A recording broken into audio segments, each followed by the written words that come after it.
Friends, welcome back to mister missus Lakshmeran vlogs. ಎಲ್ಲರೂ ತುಂಬಾ ಚೆನ್ನಾಗಿದ್ದೀರಾ ಅಂತ ಭಾವಿಸ್ತಾ ಈ ವ್ಲಾಗ್ನ ಶುರು ಮಾಡ್ತಿದ್ದೀನಿ. ಇದು ಆ್ಯಕ್ಚುಲಿ ವಿಜಯದಶಮಿ ದಿವಸದ ವ್ಲಾಗ್ ಆಗಿರುತ್ತೆ.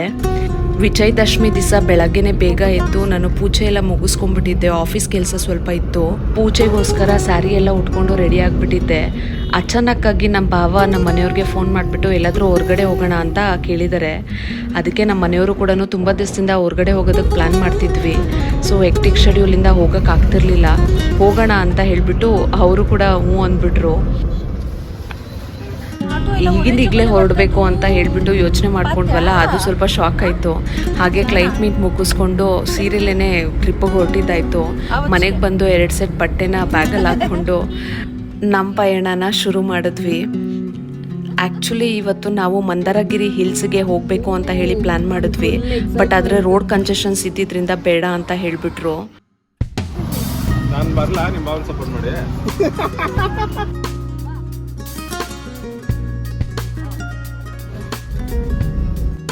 ಆಮೇಲೆ ಯೋಚನೆ ಮಾಡ್ತಾ ಇರೋವಾಗ ನಮಗೆ ನಿಯರೆಸ್ಟ್ ಪ್ಲೇಸು ಯಾವುದಿರುತ್ತೆ ತುಂಬ ಬೇಗ ಹೋಗಿ ಬರೋದು ಅಂತ ಹೇಳಿಬಿಟ್ಟು ಚೆಕ್ ಮಾಡ್ತಿರೋವಾಗ ಕನಕಪುರ ರೋಡಲ್ಲಿ ಬರುವಂಥ ಸಂಗಮ್ಗೆ ಹೋಗೋಣ ಅಂತ ಹೇಳಿ ಯೋಚನೆ ಮಾಡಿ ಹೊರಟ್ವಿ. ಈ ಟ್ರಿಪ್ಪಲ್ಲಿ ಬಿಗ್ಗೆಸ್ಟ್ ಟ್ವಿಸ್ಟ್ ಏನು ಅಂತ ಹೇಳಿದ್ರೆ, ಕನಕಪುರ ರೋಡ್ಗೆ ಹೋಗ್ತಾ ಹೋಗ್ತಾ ನಮ್ಮ ಭಾವ ಬಂದ್ಬಿಟ್ಟು ಅವ್ರ ಫ್ರೆಂಡ್ದು ಫಾರ್ಮ್ ಹೌಸಿಗೆ ಕರ್ಕೊಂಡೋದ್ರು. ಆ ಫಾರ್ಮ್ ಹೌಸ್ ಅಂತೂ ತುಂಬ ಅಂದರೆ ತುಂಬಾ ಚೆನ್ನಾಗಿತ್ತು. ನನಗಂದರೆ ಹೊಲ ಗದ್ದೆ ಎಲ್ಲ ನೋಡಿದ್ರೆ ತುಂಬಾ ಇಷ್ಟ. ಫಸ್ಟ್ ಟೈಮ್ ನಾನು ಆ ರೀತಿಯಾಗಿರುವಂಥ ಫಾರ್ಮ್ ಹೌಸಿಗೆ ಹೋಗಿದ್ದು. ಸ್ಯಾರಿ ಉಟ್ಕೊಂಡು ಬಂದಿದ್ದೀನಲ್ಲ ಅಂತ ಸ್ವಲ್ಪ ಬೇಜಾರು ಮಾಡ್ಕೋತಿದ್ದೆ. ಬಟ್ ಆದರೆ ಈ ಪ್ಲೇಸಿಗೆ ಇದು ಆಪ್ಟಾಗಿತ್ತು. ಅಲ್ಲಿ ಫೋಟೋಸ್ ಎಲ್ಲ ತೊಗೊಳೋದಕ್ಕೆ ಸಖತ್ತಾಗಿತ್ತು ಪ್ಲೇಸು. ಗ್ರೀನರಿ ನೋಡ್ತಾ ಇದ್ರೆ ಕಳೆದೋಗೋಣ ಅಂತ ಅನ್ನಿಸ್ತಿತ್ತು, ಅಷ್ಟು ಚೆನ್ನಾಗಿತ್ತು. ಸಂಜು ಬೀಳ್ತಾ ಬಿದ್ಲು ಸಂಜು.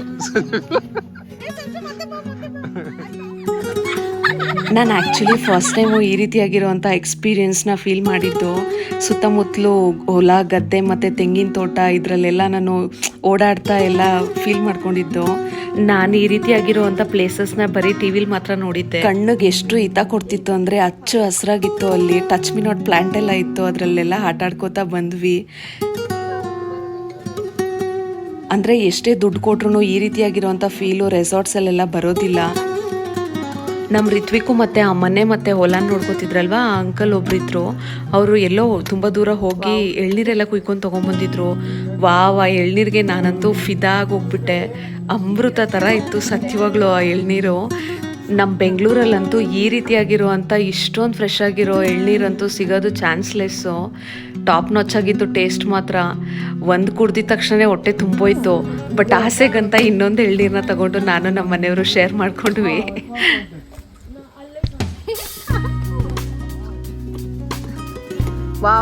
ನೇಚರಲ್ಲಿ ಎಷ್ಟು ಚೆನ್ನಾಗಿದೆ ಅಲ್ಲ.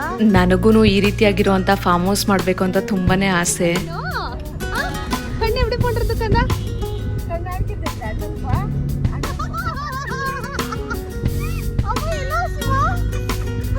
ಸೊ ಫಾರ್ಮ್ ಹೌಸಲ್ಲಿ ಒಂದೊಳ್ಳೆ ಟೈಮ್ ಸ್ಪೆಂಡ್ ಮಾಡ್ತಾ ಅಲ್ಲಿ ಎಳ್ನೀರೆಲ್ಲ ಕುಡ್ಕೊಂಡು ಮತ್ತೆ ಡ್ರೆಸ್ ಎಲ್ಲ ಚೇಂಜ್ ಮಾಡಿಕೊಂಡು ನಾವು ಸಂಗಮ್ ಕಡೆಗೆ ಹೊರಟ್ವಿ.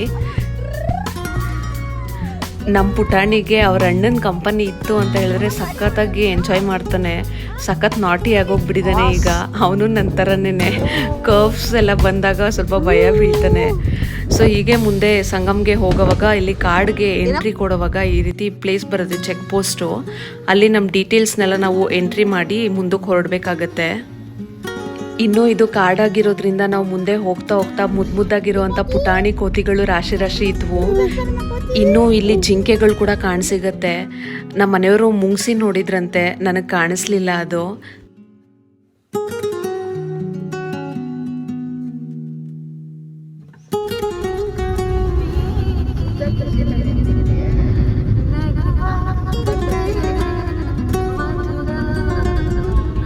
ಮಧ್ಯದಲ್ಲಿ ರಿತ್ವಿಕು ನಮ್ಮ ಕಾರ್ಗೆ ಶಿಫ್ಟ್ ಆಗಿಬಿಟ್ಟಿದ್ದ ಅಲ್ವಾ. ನಾನು ರಿತ್ವಿಕು ಅಂತ್ಯಾಕ್ಷರಿ ಹಾಡ್ಕೋತಾ ಬಂದ್ವಿ. ಸುತ್ತ ಬರೀ ನೇಚರು, ಹೊಗೆ ಗಿಗೆ ಏನೂ ಇಲ್ಲ, ಟ್ರಾಫಿಕ್ ಲೆಸ್ ರೋಡ್ಸು. ಎಲ್ಲಿ ನೋಡಿದ್ರು ಬರೀ ಗಿಡ ಮರಗಳೇ ಇತ್ತು ಅಲ್ವಾ. ಸಖತ್ ಐ ಪ್ಲೀಸಿಂಗ್ ಆಗಿತ್ತು. ಟೈಮ್ ಹೋಗಿದ್ದೇ ಗೊತ್ತಾಗಲಿಲ್ಲ ನಮಗೆ, ಅಷ್ಟು ರಿಲ್ಯಾಕ್ಸಿಂಗ್ ಆಗಿತ್ತು.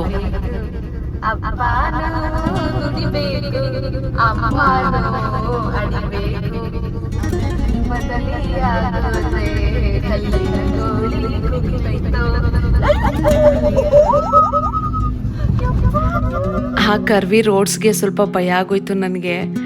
ಫೈನಲಿ ನಾವು ಅಲ್ಲಿ ಬಂದು ತಲುಪೋಷ್ಟೊತ್ತಿಗೆ 3:30 ಆಗೋಗ್ಬಿಟ್ಟಿತ್ತು. ಟೈಮ್ ಹೆಂಗೋಯ್ತು ಅಂತಲೇ ಗೊತ್ತಾಗಲಿಲ್ಲ. ಫಾರ್ಮ್ ಹೌಸಲ್ಲಿ ಬೇರೆ ಟೈಮ್ ಸ್ಪೆಂಡ್ ಮಾಡ್ತಾ ಕೂತ್ಕೊಂಡಿದ್ವಿ ಅಲ್ವಾ, ರಿಯಲೈಸೇ ಆಗಲಿಲ್ಲ ಟೈಮು.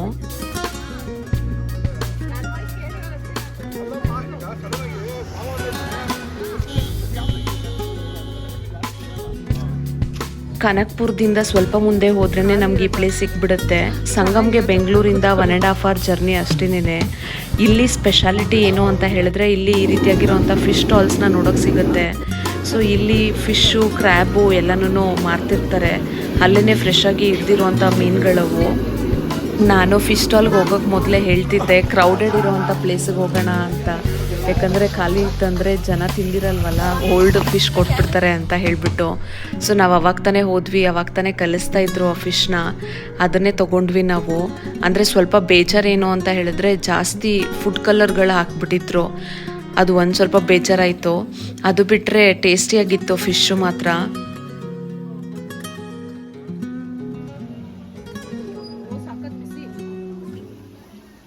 ಫಸ್ಟು ನಾವು ತಿನ್ನಬೇಕಾ ಅಂತ ಯೋಚನೆ ಮಾಡ್ತಿದ್ವಿ, ಬಟ್ ಆಲ್ರೆಡಿ 3:30 ಆಗೋಗ್ಬಿಟ್ಟಿತ್ತು. ಊಟ ಕೂಡ ಎಲ್ಲೂ ಇರಲಿಲ್ಲ. ಸೊ ಅಲ್ಲಿ ಬರೀ ಫಿಶ್ಶು ಮತ್ತು ಫ್ರೈಡ್ ರೈಸ್ ಮಾತ್ರ ಇತ್ತು. ಕ್ರ್ಯಾಬೆಲ್ಲ ಇರ್ತಿತ್ತು ಫಸ್ಟು, ಬಟ್ ಈ ಸತಿ ಏನೂ ಇರಲಿಲ್ಲ. ಮತ್ತು ನಾನು ವಿಡಿಯೋದಲ್ಲಿ ತೋರಿಸಿದ್ನಲ್ಲ, ದೊಡ್ಡ ಫಿಶ್ಶು ಬಂದು 500 rupees ಅಂತ ಹೇಳ್ತಿದ್ರು.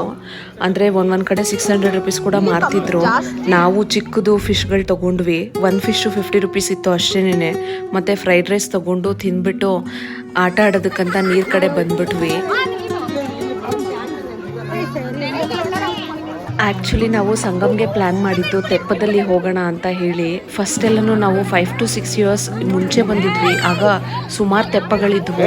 ಈ ದಡದಿಂದ ಆ ದಡಕ್ಕೆ ಕರ್ಕೊಂಡು ಹೋಗ್ಬಿಡ್ತಿದ್ರು, ಮತ್ತು ಆ ಕಡೆ ಆಡ್ತಿದ್ದಿತ್ತು. ನೀರಿನ ಹರಿವು ಕೂಡ ತುಂಬ ಚೆನ್ನಾಗಿತ್ತು. ಬಟ್ ಈ ಸತಿ ಏನಾಯಿತು ಅಂತಲೇ ಗೊತ್ತಿಲ್ಲ, ತೆಪ್ಪಗಳು ಯಾವುದೂ ಇರಲಿಲ್ಲ. ಮತ್ತು ಆ ಕಡೆ ಹೋಗೋದನ್ನು ಕೂಡ ರೆಸ್ಟ್ರಿಕ್ಟ್ ಮಾಡಿಬಿಟ್ಟಿದ್ರು. ರೋಪ್ ಹಾಕಿ ಮೈಕಲ್ಲೆಲ್ಲ ಕೂಗ್ತಿದ್ರು, ಅಂದರೆ ಆ ರೋಪ್ನ ಕ್ರಾಸ್ ಮಾಡಿ ಹೋಗಬಾರ್ದು ಅಂತ ಹೇಳಿ. ಮೇ ಬಿ ಏನಾದರೂ ಅಪಾಯ ಇರ್ಬೋದೇನೋ. ನೀವು ನೋಡ್ತಿದ್ದೀರಲ್ಲ, ನಮ್ಮ ಮನೆಯವರು ಆಡ್ತಿದ್ದಾರಲ್ಲ, ಅದ್ರ ಹಿಂದ್ಗಡೆ ತೆಪ್ಪ ಇದೆ. ಬಟ್ ಈಗ ಯಾರನ್ನೂ ಕರ್ಕೊಂಡು ಹೋಗೋದಿಲ್ಲ ಅಂತೆ.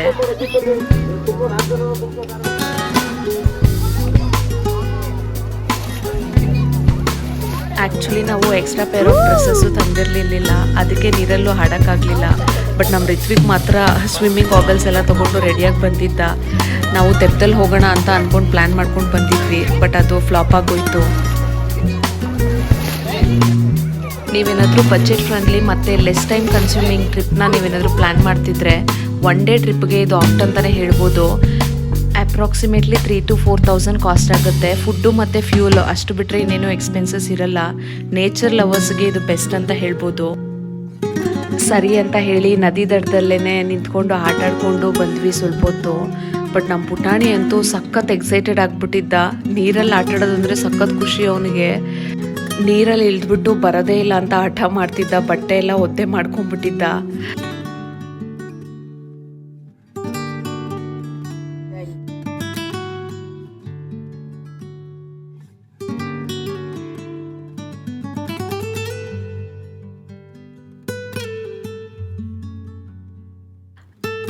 ನಾವು ಸಂಗಮ್ಗೆ ಹೋಗ್ತೀವಲ್ಲ, ಆ ನದಿ ತಲುಪೋದಕ್ಕೆ ಮೊದಲು ಕಾಡು ಒಳಗಡೆ ಈ ರೀತಿಯಾಗಿರುವಂಥ ಒಂದು ಒಳ್ಳೆ ಪಿಕ್ನಿಕ್ ಸ್ಪಾಟ್ ಸಿಗುತ್ತೆ.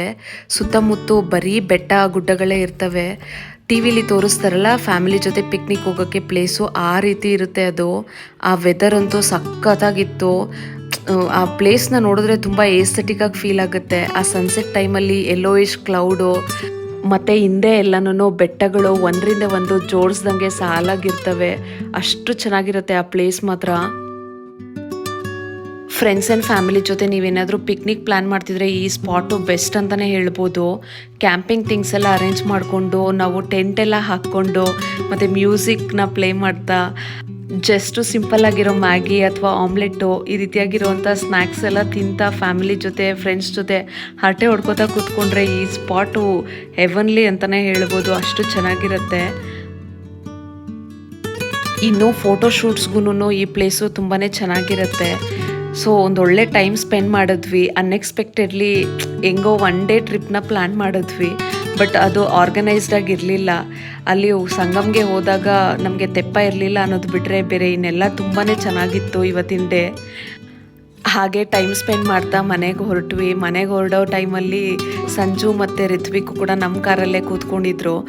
ದಾರಿ ಉದ್ದಕ್ಕೂ ಗೇಮ್ಸ್ ಆಡ್ತಾ ಬಂದ್ವಿ. ಟೈಮ್ ಹೆಂಗೆ ಹೋಯ್ತು ಅಂತಲೇ ಗೊತ್ತಾಗಲಿಲ್ಲ. ಮಸ್ತಾಗಿ ಎಂಜಾಯ್ ಮಾಡಿದ್ವಿ. ಸೊ ನೋಡಿದ್ರಲ್ಲ ಫ್ರೆಂಡ್ಸ್, ನಮ್ಮ ಒನ್ ಡೇ ಟ್ರಿಪ್ಪು ಯಾವ ರೀತಿ ಇತ್ತು ಅಂತ ಹೇಳಿ. ನಮ್ಮ ಜೊತೆ ನೀವು ಕೂಡ ಎಂಜಾಯ್ ಮಾಡಿದ್ದೀರಾ ಅಂತ ಬಯಸ್ತಿದ್ದೀನಿ. ಈ ವ್ಲಾಗು ನಿಮಗೆ ಇಷ್ಟ ಆಗಿದ್ರೆ ದಯವಿಟ್ಟು ಒಂದು ಲೈಕ್ ಮಾಡಿ, ಶೇರ್ ಮಾಡಿ ಮತ್ತು ಕಮೆಂಟ್ ಮಾಡಿ. ನಮ್ಮ ಚಾನಲ್ಗೆ ಸಬ್ಸ್ಕ್ರೈಬ್ ಮಾಡಿ. Thank you for watching. Will catch you in next vlog.